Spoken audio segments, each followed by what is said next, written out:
fireworks as a kid, but now I feel like I'd rather just watch somebody else do it. Yes, and it's your first, you're here to see the fireworks, yeah, right? So I'm kind of excited. Let's see how New Orleans, I mean, if New Orleans knows how to party, so I'm pretty sure it'll be fun. They're nice. I hope you like it. Yeah. Okay, but is the weather going to be all right to be outside and watch it? Well, I mean, that depends by what you mean by all right. I mean, super humid, okay, yes. but not raining. Right, exactly. Okay, that's good. We can handle that. Yeah, I think it should be fine. And in fact, our weather is sort of settling down into a more typical kind of summer routine this week. So we may have some rain around during the day on 4th of July, but I think by evening fireworks, I think we'll have any rain that is out there coming to an end by that point. And we are expecting those big changes, and it will make a big difference with our heat. Actually, not a huge difference, but enough to take us away from these record highs, these near triple-digit temperatures we've been having, and return us eventually to near average temperatures, which would be lower 90s. And that, 8-9 degree difference will make it feel a lot nicer, I think, to many of us.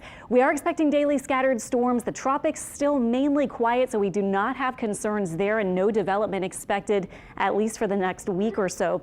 Temperatures right now still stuck in the 80s, though. This has been the trend lately with our feels like temperature after 10 p.m. and we're at the lakefront feeling like 96. Slidell is feeling like 97 when you factor in that mugginess, and Kenner feeling like 93.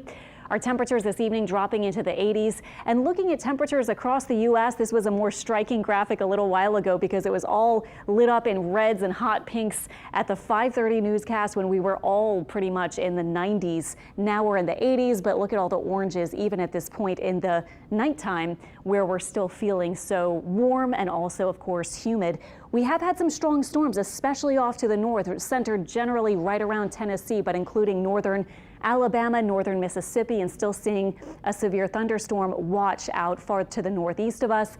There's been this stationary front. We will have surface high pressure to the east of us.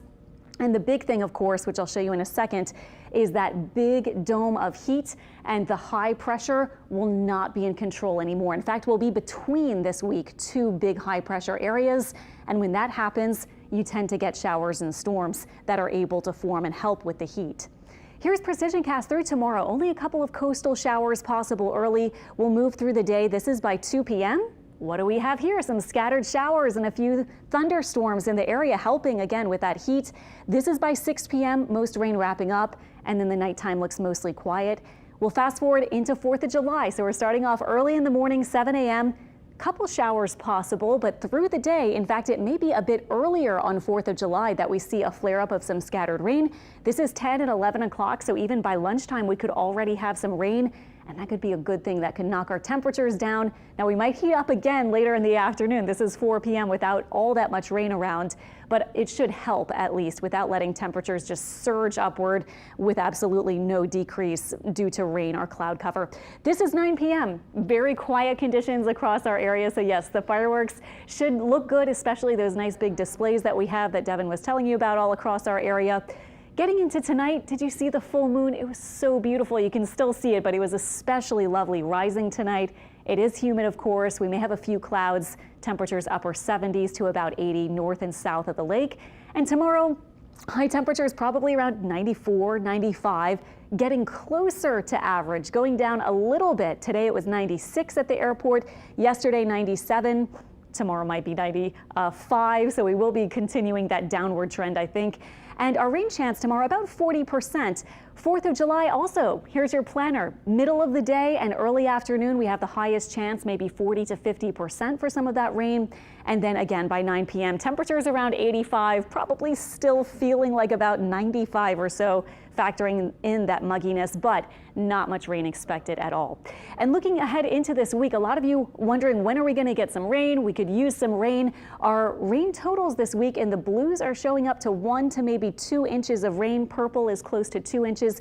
So across the southeast, where we've had this big bubble of heat lately, we're finally going to get some rain. Now, I do want to point out this is for the next 7 days, but we could easily get a shower storm that brings a pretty quick downpour, helps out with the heat, and brings those temperatures down really fast, often from the 90s all the way into the 70s, as we know with those summer thunderstorms.